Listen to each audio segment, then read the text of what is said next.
اما بعد فاعوذ باللہ من الشیطان الرجیم بسم اللہ الرحمن الرحیم۔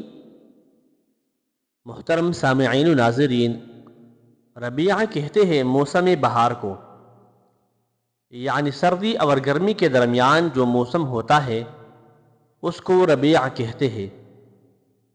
اہل عرب موسم بہار کے ابتدائی زمانے کو ربیع الاول کہتے تھے۔ محترم سامعین، ربیع الاول کو اتنی فضیلتیں کیوں ملی، اس کے متعلق امام زکریا محمد بن محمود قزوینی فرماتے ہیں، یہ مبارک مہینہ ہے جس میں اللہ تبارک و تعالی نے حضور صلی اللہ علیہ وسلم کے وجود مسعود کے صدقے دنیا والوں پر بلائیوں اور سعادتوں کے دروازے کھول دیے ہیں۔ اسی مہینے کے 12 تاریخ کو رسول کریم صلی اللہ علیہ وسلم کی ولادت مبارکہ ہوئی، کیونکہ اس ماہ مبارکہ میں حضور صلی اللہ علیہ وسلم کا ظہور ہوا۔ اس لحاظ سے اس مہینہ کو دیگر مہینوں پر فوقیت اور برتری حاصل ہے۔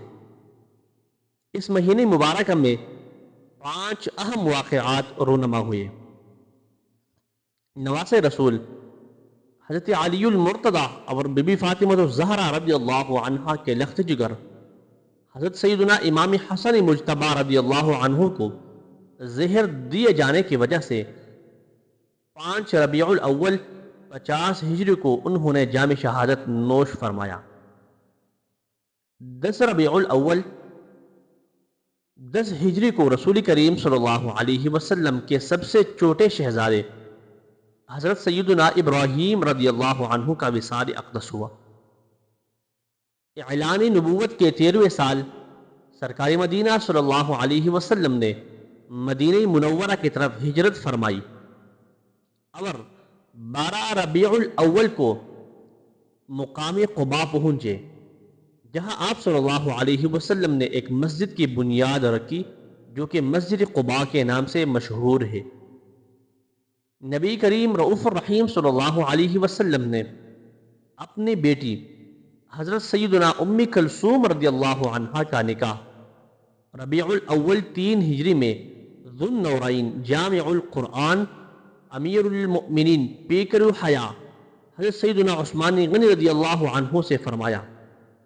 اور اس مہینہ میں سب سے بڑا واقعہ جس کی وجہ سے اس مہینہ کو فضیلت اور فوقیت حاصل ہے وہ یہ ہے کہ اس مہینہ میں رسولوں کا تاجدار شاہ آدم و بنی آدم حضور نبی کریم صلی اللہ علیہ وسلم تشریف لائے۔